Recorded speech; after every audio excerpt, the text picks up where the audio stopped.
Welcome to Guitars and Music. I hope you'll consider subscribing. I hope you'll watch some of my original songs. If you don't watch much of this channel, I'm releasing original songs every Thursday at 3. And this week I'm going to be releasing a song called Indian Summer. It's about the Indian Wars of the American West, the Little Bighorn and the Sioux Wars in particular. And I wrote it a lot and recorded it quite a few years ago, but I added some video from the Booth Western Art Museum in Cartersville, Georgia. I think you'll enjoy it. I also have an original song series playlist that you can kind of shoot through. But I wanted to do a little Sunday chat, if you will, about a great topic. It's one I think about, and I've watched, I guess imitation is the sincerest form of flattery. I've been watching some of these other review channels, which are excellent. Sea of Tranquility and, just a number of these review discussion channels. And they've been discussing the great topic of first albums. So I kind of wanted to give my little take on first albums, because it's a really important subject. If you think about music, great groups, their first album is really interesting. You could have some groups that have a great first album. Some great groups might not have a great first album and kind of recover. There are a lot of variables, I think, when you do a first album. You have musical variables. Maybe you're learning your craft, both in terms of songwriting, arranging, playing, and recording. There are also business variables a lot of times with first albums. You might have lineup changes that make a difference. The band's name might stay the same, but the different lineup on the first album might change the dynamics of that album. And there are also business things, like maybe the band doesn't have creative control over a first album the way they would have on some of their later albums. So there are all kinds of factors. And instead of just listing some of my favorite first albums, which I will mention, but I kind of wanted to talk a little bit about some of the things I think have to do with first albums. I've got a piece of paper here. It's kind of gotten wet, but I'm going to try to say a little bit about first albums, just kind of in general, and not just list great first albums, but maybe talk a little bit about first albums. One thing I think about first albums, one type of first album that I think is easily overlooked, are the first albums of what I would call legacy artists. Those are artists that have been around for decades and decades and have a storied career, and their first albums are almost kind of buried in their biography, their discography. And I guess the Beatles would be the obvious example, or the Stones, or a lot of bands of that stature, because these are guys that met in high school. And look at all the music they've done for all these decades. And you go way back to their first album, and you're basically looking at kids, and you can really see their evolution as artists when you look at those first albums. But I think those first albums, when you compare the first couple Beatles albums to, like, Abbey Road, or you compare the first Stones albums to, Exile and Main Street, you can't really. So those are examples where, first albums aren't necessarily that indicative of what's to come. Although I think the first albums of the Stones and the Beatles, the Beatles had some great early songs right away, like Please Please Me, Love Me Do, She Loves You, Yeah, Yeah, Yeah, and or Yes, Yes, Yes, as Paul's father wanted him to say. But you still can see the greatness that was to come. But we see that today. But those albums were those are, and they're not bad first albums. There are people who have bad first albums, I guess. Those aren't bad first albums, but they're certainly not like great in this. They're not the same kind of albums that they did when they were seasoned artists in the middle and late 60s, Another thing that I think makes it kind of an unfair comparison is those early Beatles albums weren't done in the age of album rock. Stones, the early Who, the early Kinks, all that early British invasion stuff, they didn't really have album rock then. So I don't really like the term classic rock. I use it because everyone else does, but to me a better term is album-oriented rock, AOR, or FM rock, where they played albums. I guess classic rock and to me, actually kind of trimmed down what was a great genre, which was album-oriented rock. But at any rate, album-oriented rock sort of came out with FM in the late 60s, early 70s, where the album was the focus. So when you think about those early Beatles albums, they weren't really albums with the same concept of what an album was, the way, say, like Pink Floyd Dark Side of the Moon or something was an album in its entirety. A lot of, in that early 60s period, a lot of those bands, they would have a song or two that was meant to be a hit on the radio and then kind of filler. They're still good albums. So I don't really think it's a fair comparison, because the first Beatles album was done before there was such a thing as album rock. So whereas the White Album is an album, and it's sort of more in the sense of what rock fans mean when they say an album. So I think, because album isn't just like a collection of songs, it's sort of a concept of something. And I think the idea of the album sort of, maybe Sgt. Pepper's is one of the first albums in that sense, or Rubber Soul and Revolver, but it kind of evolved. But I think the album was a work in progress, and those early Beatles albums, early Stones albums, they weren't really albums in the same way that Beggar's Banquet and Let It Bleed and all those are albums. But that's a legacy artist, and I think when you can look back at someone that's been in music for 60 years and done some of the greatest albums ever, and then you can look back and see their first couple albums. And you can see the growth and maturation of the artists involved. That's a very special thing, and it's actually something that most people never get to achieve. And it's almost like reading a biography in music. You can see their biography through songs instead of buying a book. But I think that's kind of a category in and of itself. The other category of first album that I think is a little different is when you what we might call ready to go. They're in the can, and those are albums where you have seasoned players. So they're not kids. As great as Paul McCartney and John Lennon and George and Ringo were back in 1962, they got better. But in the mid to late 60s, I think most of us would agree. Not that they weren't great right away, but and in some ways there's a specialness to the early Beatles, wasn't there? Kind of.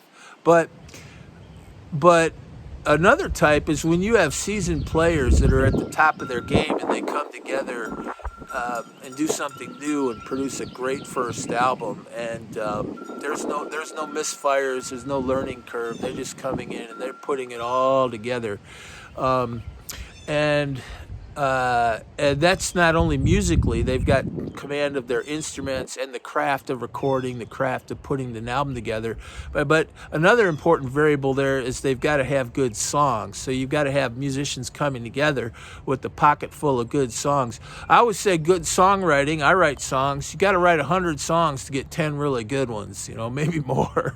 And so when you hear these stories where bands run off and try to come up with songs to fill out an album, lightning might strike, but maybe often lightning does not strike. And but when you have, like, you've written songs for a long time, you can take the 8 or 10 best songs of that of a whole big category of songs or collection of songs, and then you've really got something special. And I think that's a category of album. And two albums that come to mind, one is the first Led Zeppelin album, where you had Jimmy Page coming out of the Yardbirds and really taking what might have been Yardbirds material and turning it into Led Zeppelin and getting even more creative control, and also taking advantage of some of the progress in recording that had been made by, that album came out in 69, 68, 69, I want to say. So he was ready to go, and he paid for that album himself. He was a seasoned studio musician. He was a seasoned rock performer already.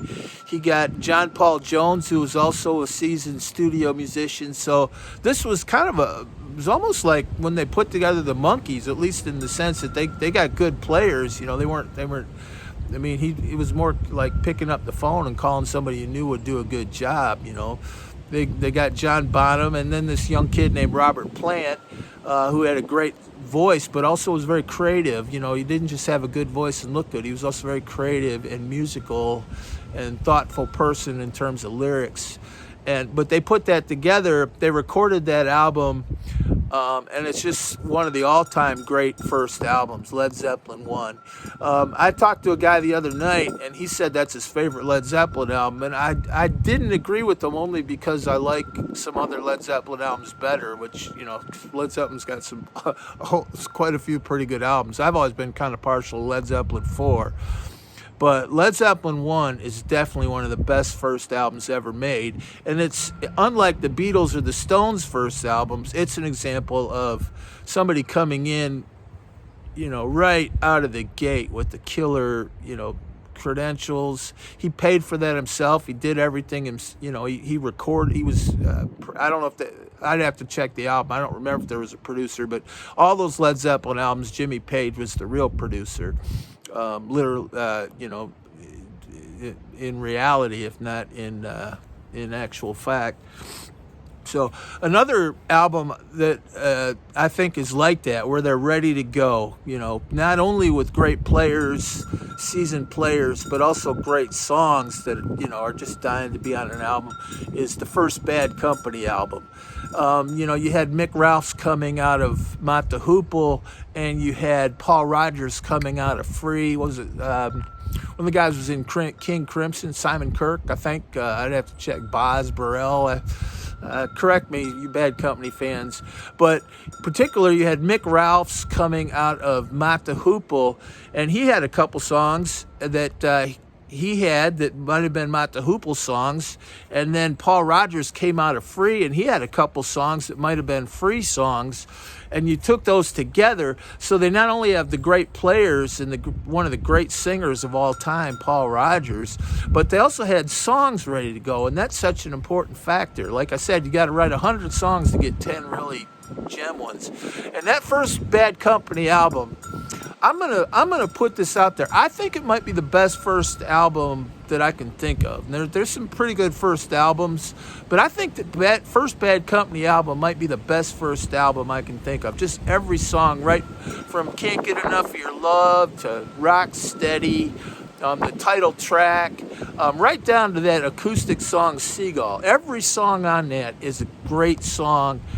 And again, they're coming together. These guys are in the prime of their musical lives, and they're coming in full stream, and they just made a great album. In fact, I would argue Bad Company, they had some good songs on Straight Shooter, Shooting Star, and Feel Like Making Love, but I feel like that was they never really. They kind of fell into that. We got to write songs for the album after that. Running with the Pack, and, you know, Empty Sky or Burning Sky. I don't think they're always good.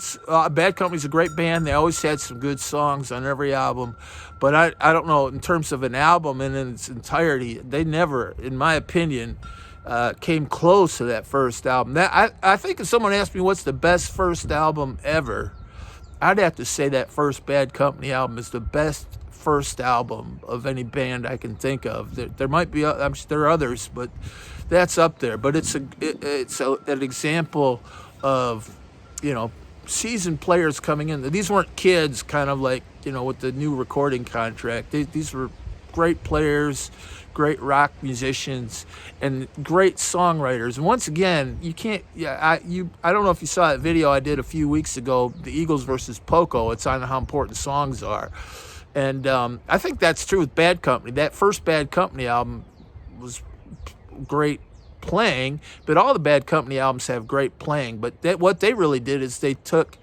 probably songs that Mick Ralphs and Paul Rodgers had been sitting on for a while, and they kind of had accumulated these songs, and they stuck them on. They put a new band together called Bad Company, and they really cherry picked, you know, some of the songs these great artists had. And once they put them all in one album, then it was kind of hard to redo that, I think. Bad Company's a good example of, like I said, all Bad Company albums always have some good songs and they're always good playing, and I like Bad Company, but that first album was special. And I think if someone asked me what's the best first album ever, I'd probably say Bad Company. Another category I was thinking of is groups that come out of the bar. And I guess a lot of bands come out of the bar, but, I used to play in a lot of bars, but there's something special about a good bar band. I'm not just talking about, like, people who do live music at the restaurant. I'm talking about bars, where people party and dance. And a good bar band has that rock and roll energy. I hope we get back to that, by the way.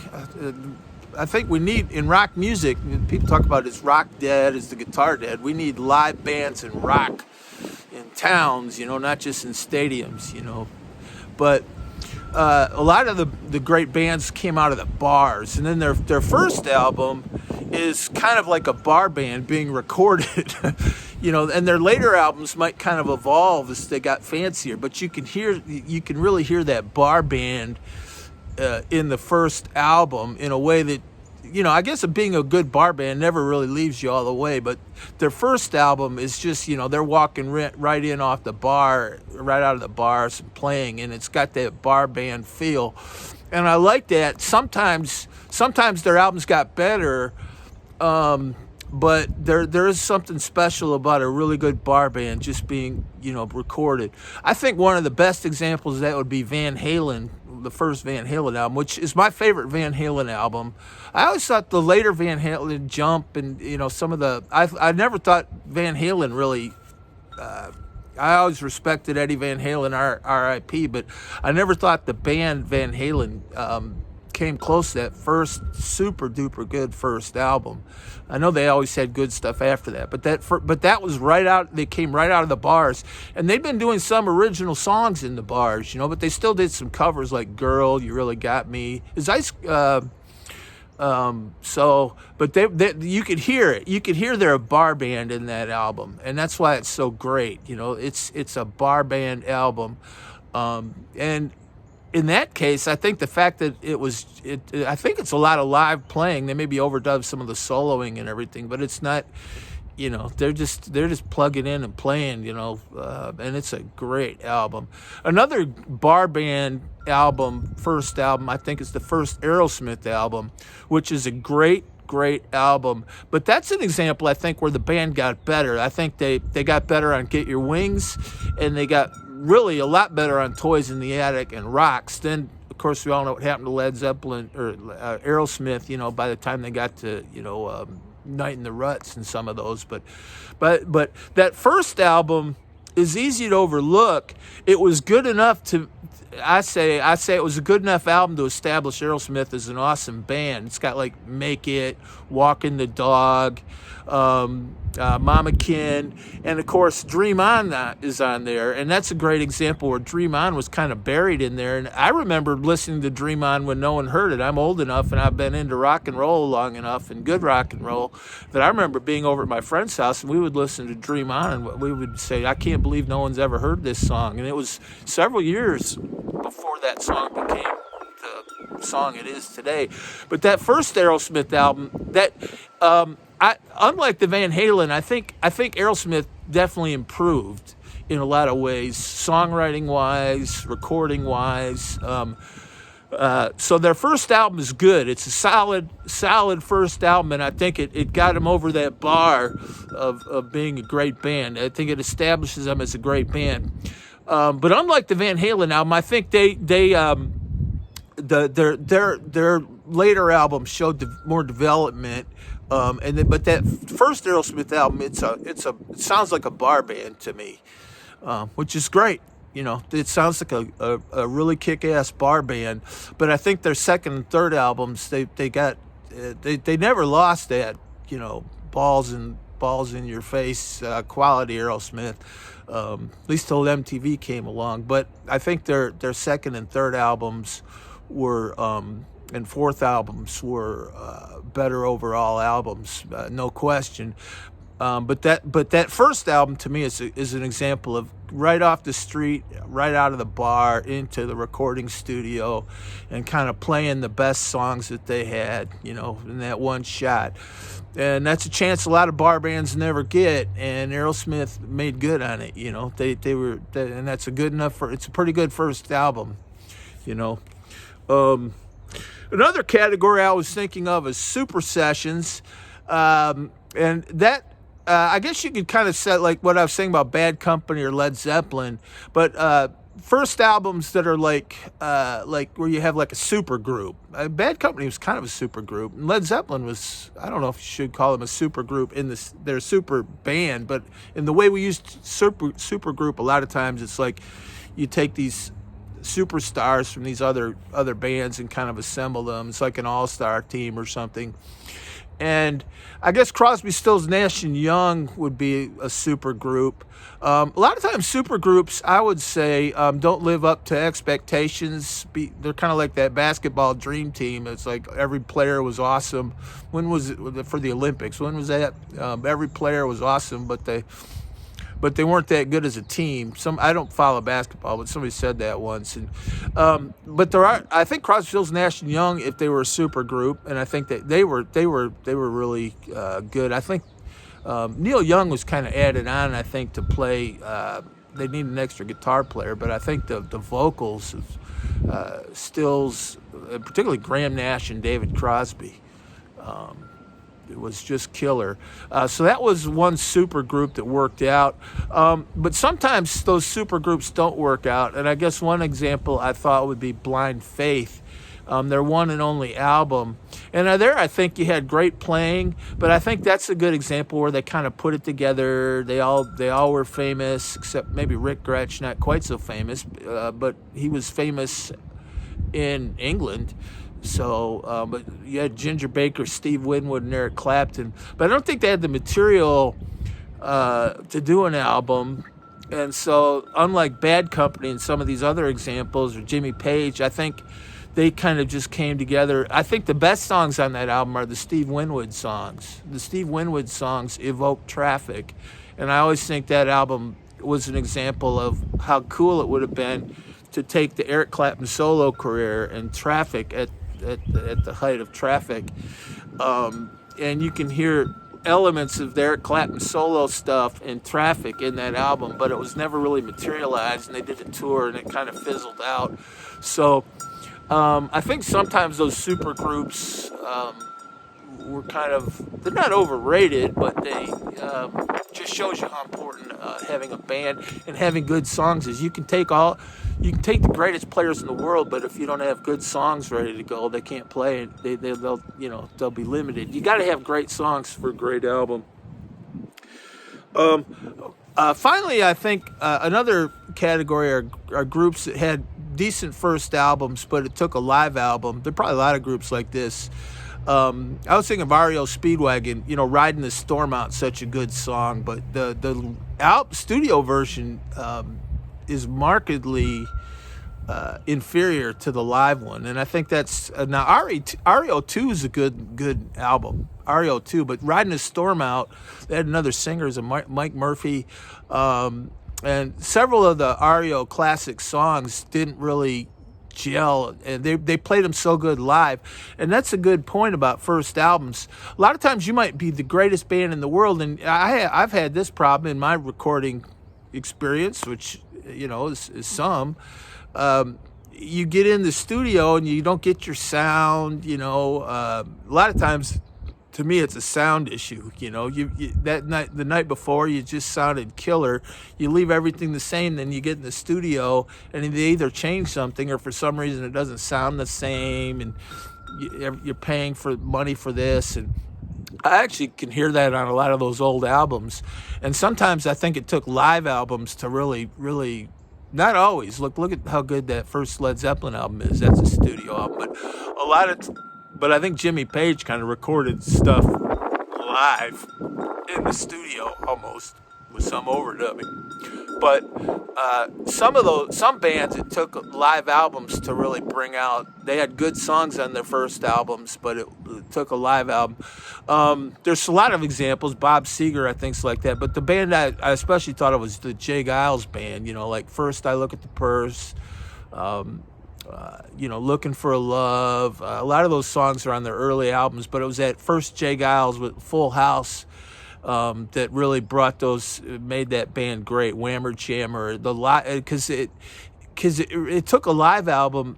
For whatever reason, they were going in the studio. They weren't paying for it, and their live albums are good. They're good, or their studio albums are good. But it was the live band that came out, and that it was so important for people to hear what a good band they were, and that really wasn't possible, at least the way it was going, unless they released a live album. Jay Giles is one of many examples. If anybody remembers Jay Giles, I remember when they were a household name, but for some reason I don't. Then I think there's some what I would call one-offs. Or like somebody. I don't really know him that much about it, but I got Christopher Cross, that song "Sailing." Somebody told me, I don't know if this is true, correct me if I'm wrong, but he had written a lot of those songs over a period of years and years, and he'd recorded them. He'd done all kinds of different demos, versions of them. So when he finally did that album, it sounded like a debut album, but it was really the end product of years worth of, trial and error, honing these songs. Another one that's kind of like that actually is Boston. Now, Boston might be another candidate for the best first album. And Boston's done, I know they have a long list of albums they've done, but let's face it, it's that first Boston album. It was almost like a one-off.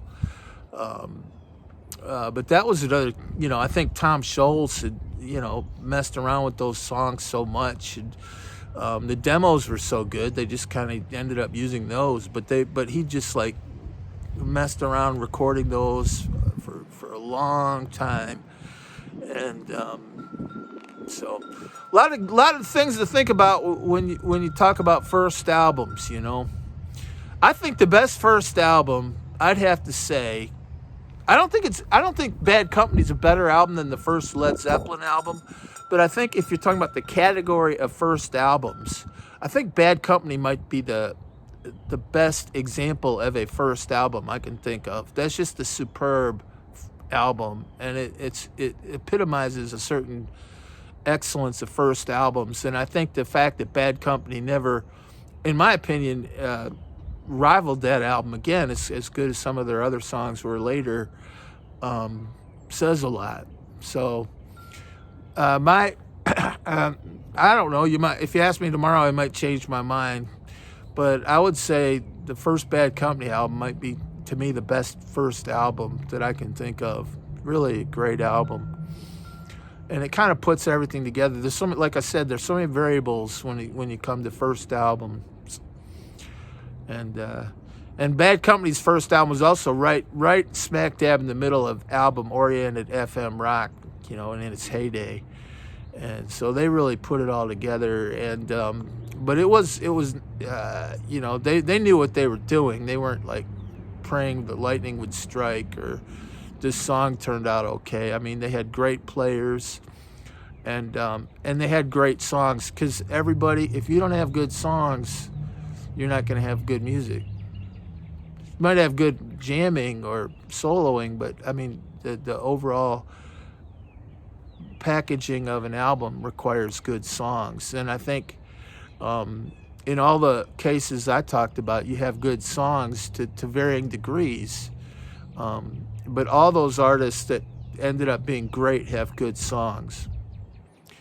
Well, I kind of wanted to share those rambling thoughts. I hope you'll give me some comments. I know I just mentioned just the tip of the iceberg. Steely Dan, they're an interesting band because they almost were like two different bands, But you see bands that evolve. Pink Floyd's early albums, I like Syd Barrett, but even like you listen to Uma Guma, Obscured by Clouds, Metal, you can hear all the greatness of Pink Floyd on there. A lot of people like those albums better, but I think just as a overall matter, you can see them really. The Dark Side of the Moon was kind of the culmination of an evolution of that band. I mean, you can even hear in some of those earlier albums, like chord progressions and things that ended up being like Breathe or Time. But they just got so much better, and playing them and jamming them with all those trippy long, 20-minute jams off E minor to A, in the early 70s, they kind of put it all together in a really excellent album, A Dark Side of the Moon. But it was not their first album. It was the evolution of Pink Floyd. The lineup changed. The addition of David Gilmour, which obviously was a great addition, needless to say. But that's a band that evolved, and I think a lot of great bands evolve. And then they really did, I would say, 3 really great albums: Dark Side of the Moon, Wish You Were Here, and Animals. I was never too crazy about The Wall. I know there's some good songs on it, definitely some good guitar playing, but so many different things to think about. First albums, but I thought I'd share my take. Thank you. God bless you. I hope you'll watch Indian Summer this Thursday at 3. I've got a nice video to go with it. I worked hard on it, unlike some of these videos. Thank you.